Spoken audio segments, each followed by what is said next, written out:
정말 든든한 분과 있으면 우리에게 항상 기뻐하라 라는 말씀을 아멘할 수가 있습니다.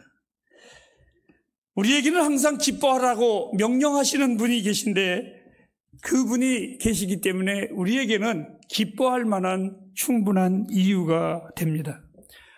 사실 저는 이 말씀을 아까도 말씀드렸다시피 한 3주 전에 준비를 하면서 내 나름대로 숲속을 걸리면서 길을 가면서 숲속의 새와 같이 즐거움의 웃음이 내 안에 사실 가득히 밀려오는 시간이 참으로 많이 있었습니다.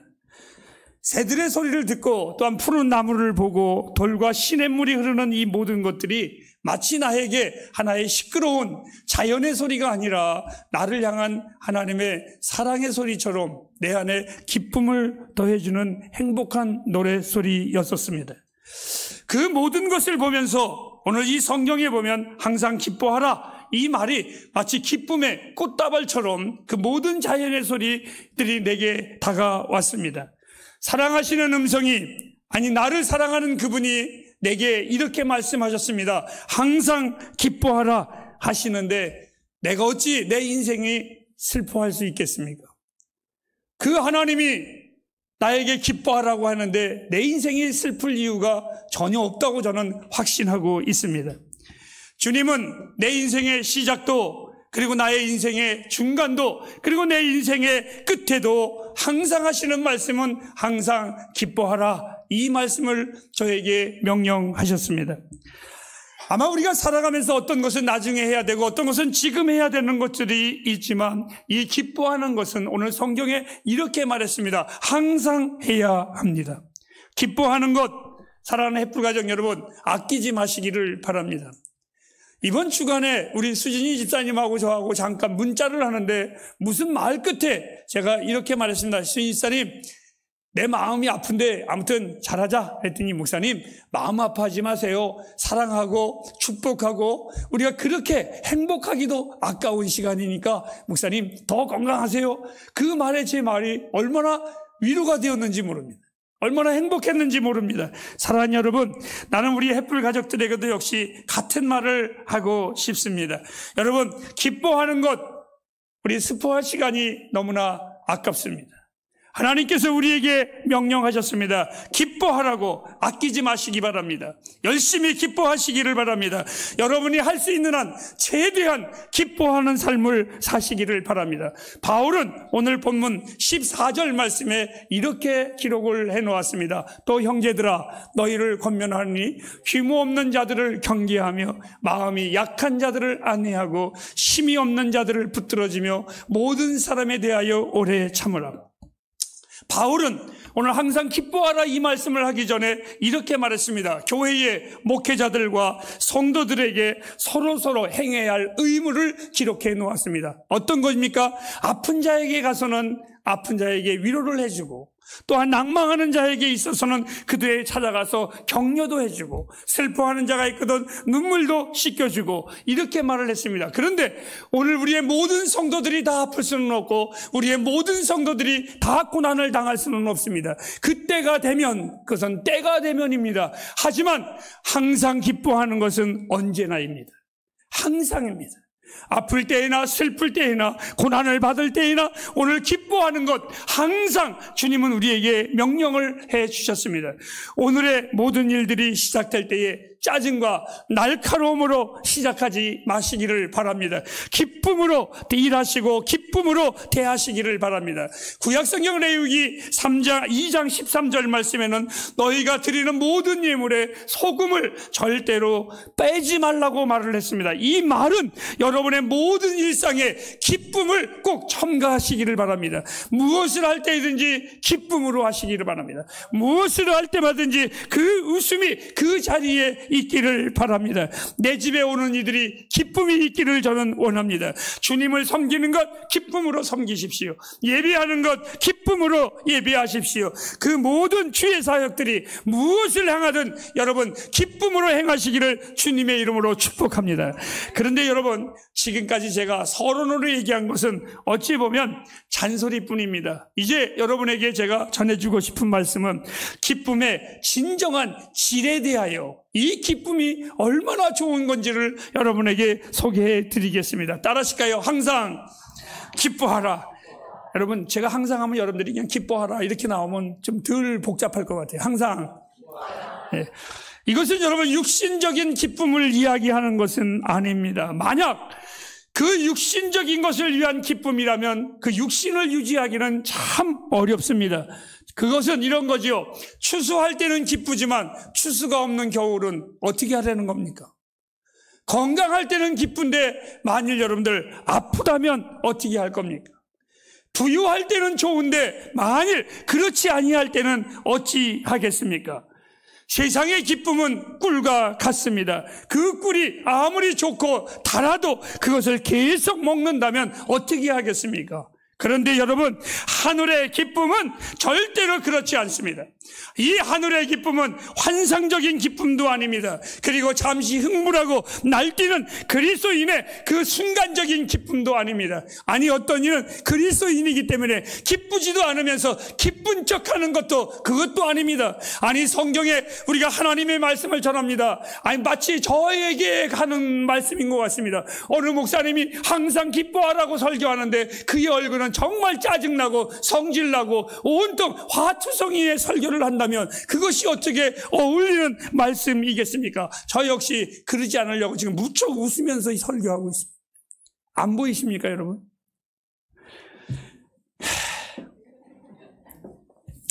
마치 안 그런 것처럼 우리 그리스도인의 기쁨은 그러한 주술적인 기쁨이 아닙니다.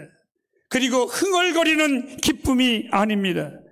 베드로는 순간적으로 변화산에서 하나님의 영광을 볼 때에 너무나 벅차서 순간적으로 이렇게 말을 합니다. 집을 여기다 짓고 살자고. 사랑하는 여러분, 제가 여러분에게 전하고자 하는 것은 그러한 순간적이고 일시적인 기쁨을 전하는 것이 아니라 눈에 보이는 것을 볼 때마다 기뻐하는 그러한 명령을 나는 성경에서 받은 적이 없습니다. 주님은 이렇게 말했습니다. 나의 기쁨이 어떻든 나의 환경이 어떻든 성경은 이렇게 단호하게 명령했습니다. 항상 기뻐하라.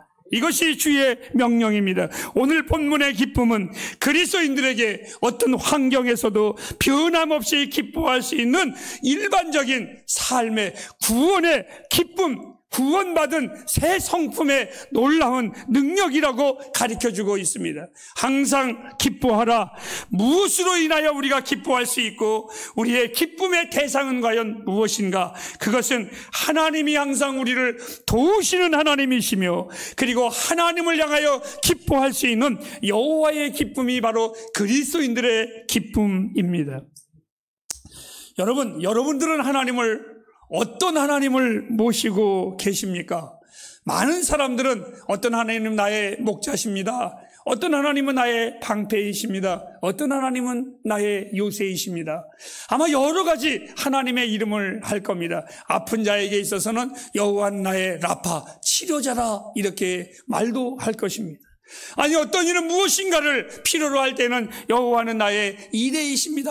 준비하시는 하나님이십니다. 라고 말을 할 것이고 여러 가지 이름을 붙여서 하나님은 이런 하나님이라고 말을 할 겁니다. 그런데요, 우리말로는 참 표현하기 어려운데 God my exciting joy라고 말을 했습니다. 다윗은 이 용어를 어떻게 했냐면 하나님은 나의 엄청난 기쁨의 하나님이라고. 이 하나님은 나에게 보통 하나님이 아니라 엄청난 하나님이라고. 이 엄청난 하나님이 나의 기쁨이시라고. 우리 성경을 한번 다 같이 보시기 바랍니다. 시편 37편 4장입니다. 또 여호와를 기뻐하라. 저가 내 마음의 소원을. 다윗은 이 엄청난 하나님, 이 최고의 하나님을 기뻐하라. 내게 베푸신 하나님의 사랑 기뻐하십시오. 내게 베푸신 하나님의 은혜 기뻐하십시오. 내게 베푸신 하나님의 능력, 그분의 영광, 내가 그분의 자녀됨을 기뻐하시기를 바랍니다. 이거보다 더 영광스러운 것은 없습니다. 사랑하는 햇불가정 여러분, 1월의 시간들이 다 지나갑니다. 2025년 아니 여러분의 생애에 하나님을 생각하시기를 바랍니다. 그러면 기쁨이 솟아날 겁니다. 오늘 우리가 부른 찬송가 중에 이런 가사가 있습니다. 예수만 생각해도 내 마음이 좋거든. 내가 주 얼굴 뵐 때야 얼마나 좋으랴. 때론 여러분이 기쁘지 않을 때에, 때로는 여러분들의 마음에 슬픔이 있어 낙심하게 될 때에도 여러분의 심령을 향해서 이렇게 멸하십시오. 내 영혼아, 내가 어찌하여 낭망하느냐. 이 엄청난 하나님을 바라라라고 외치시기를 바랍니다. 나의 하나님은 전능자 하나님이십니다. 그리하여 어떠한 어려움 속에서도 우리는 다시 일으키시는 하나님이십니다. 내가 기뻐하는 이유, 바로 엄청난 하나님이 나에게 명하셨습니다. 항상 기뻐하라 하셨습니다. 그 귀하신 하나님은 항상 나와 함께 하시는 하나님이십니다. 그것이 바로 우리의 기쁨의 이유입니다. 그 좋으신 하나님이 나와 함께 하시는데, 주님을 기뻐하는 사람은 다른 것을 자랑하지 않습니다. 왜? 다른 것들은 다 일시적인 것이고 이 땅에서 다 썩어져 없어질 것들이기 때문에 그렇습니다. 정말 주님을 사랑하는 사람은 분명히 자랑할 것이 있는데 영원한 것을 자랑하고 그 영원한 분을 즐거워합니다. 돼지가, 본성이 돼지는 글자 그대로 먹는 겁니다. 그런데 이 돼지를 먹고 마시는 것을 볼 때마다 이 돼지의 행복이 거기서 보입니다. 얼마나 열심히 먹는지. 정말 저놈은 저 먹을 때 그렇게 그 우리가 지저분하든 말든 그 먹는 걸 보면 그렇게 즐거워합니다. 바다의 고기를 보면, 야, 어떻게 저렇게 수영을 잘할까? 너무너무 재미있게 갑니다. 돌고래도 보면 별로 뭐 나보다 몸매가 좋은 것도 아닌데 저놈은 어떻게 저렇게 물속에서 저렇게 기가 막히게 갈까? 그렇게 좋을 수가 없어요. 그렇게 행복할 수가 없습니다. 여러분에게 제가 그냥 질문 아닌 질문을 던지겠습니다. 돼지가 돼지우리에서 먹는 게 그렇게 즐겁다고 여러분들도 거기에 사시겠습니까? 물고기가 물속이 그렇게 즐겁다고 나도 저 물고기와 같이 바닷속에 뛰어들고 싶습니까? 나는 돼지같이, 그리고 그렇게 살고 싶지 않습니다. 하나님은 나를 만드실 때에 하나님을 위해서, 하나님과 사귐을 위해서 나를 만드신 하나님이십니다. 나의 기쁨은 나의 창조주 하나님으로 인하여 즐거워하는 겁니다. 나의 본성은 하나님을 볼 때 즐거워하는 것, 하나님을 볼 때 행복해하는 것, 기쁨은 하나님이 우리에게 주신 하나님의 선물입니다. 피할 수 없는 삶의 상처의 마당에서도 우리가 노래할 수 있는 이유, 그 여유가 무엇입니까? 우리는 서정일 집사님이 소천하셨을 때에 아내 정태현 집사님이 우시면서도 그 자녀들 앞에 당당하게 고백하는 소리를 들었습니다. 여보, 우리 그날에 꼭 다시 만납시다. 이것은 그리스도인의 여유입니다. 그리스도인의 자부심입니다. 저도 오늘 그 가족을 위하여 설교하면서 짧게 이렇게 말했습니다. 욥이, 나도 수년 후에는 갈 것인데 다시 돌아올 수 없는 곳으로 갈 것이라고. 자녀들이여 기억하십시오. 그 아버지는 우리에게 돌아올 수 없지만 이제 우리들은 그 아버지에게 돌아갈 일만 남았다면 그 아버지가 믿은 하나님, 여러분들도 꼭 믿으시기를 바랍니다. 사랑하는 여러분, 오늘 우리들에게 있어서 참으로 놀라운 것, 우리의 삶은 비극의 선언이 아니라 살만한 가치가 있다고 고백하는 게 우리 그리스도인들입니다. 그 이유는 왜? 우리는 하나님을 향하여 기뻐할 수 있기 때문에 그렇습니다. 제가 제주도에 가면 어떤 어른이, 사실 어른이래야 저하고 뭐 나이 차이 뭐 한두 살 먹었을 것 같아요.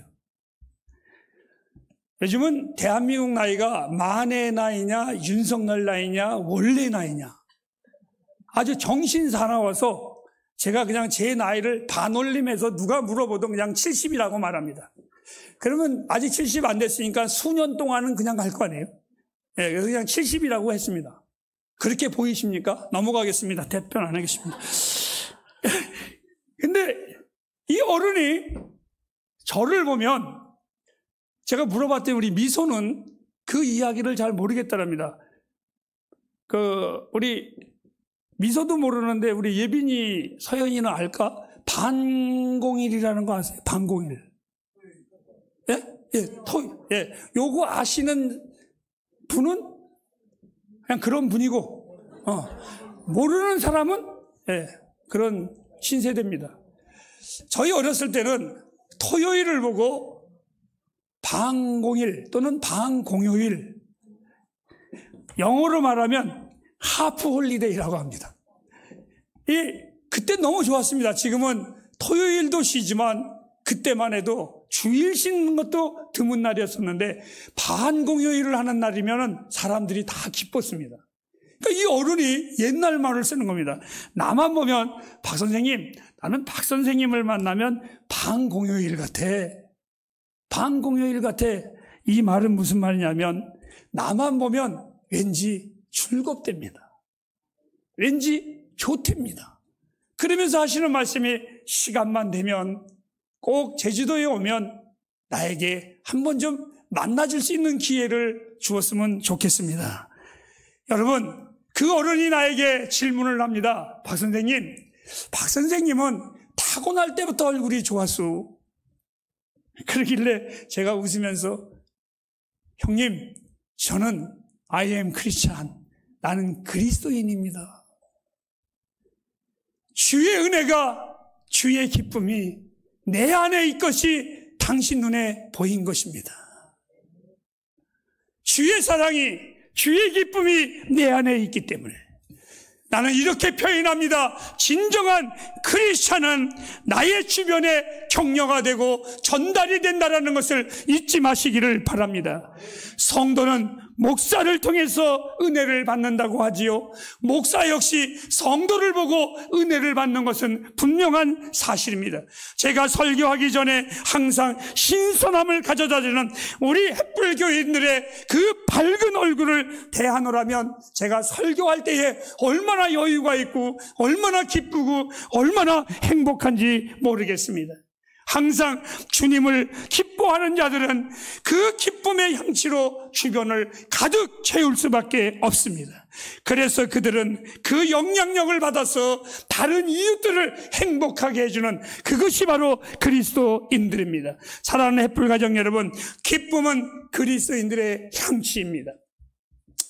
요즘은 비둘기가 동네에 너무 많아서 먹을 것 주지 말고 뭐라고 난리가 났습니다. 이것이 지금은 유해동물, 나쁜 동물로 자꾸 사람들이 인식을 하는데, 제가 어린 시절에 우리 동네에 비둘기를 키운 아저씨가 계셨습니다. 그런데 이 아저씨가 비둘기를 키우다가 알을 낳아야 되고 부화도 해야 되고 비둘기 가족을 늘려야 되는데 돈은 없고 비둘기를 사오긴 사와야 되는데, 그럼 비둘기 수를 늘리는 게 뭐냐 했더니 암놈 몸에다가 비둘기가 좋아하는 향을 바른답니다. 그리고 이놈들이 바깥에 돌아다니다 보면 순놈이 그 냄새를 맡고 쫓아 들어오면은 이 아저씨가 다 잡는답니다.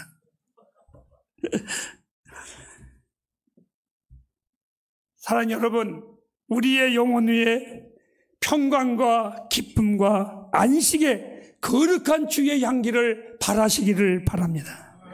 그리하면 다른 사람들이 우리의 향취에 매혹당하고 예수의 향기에 이들이 흐느적거리며 천국에 매료되어서 하나님의 교회를 찾을 수밖에 없습니다.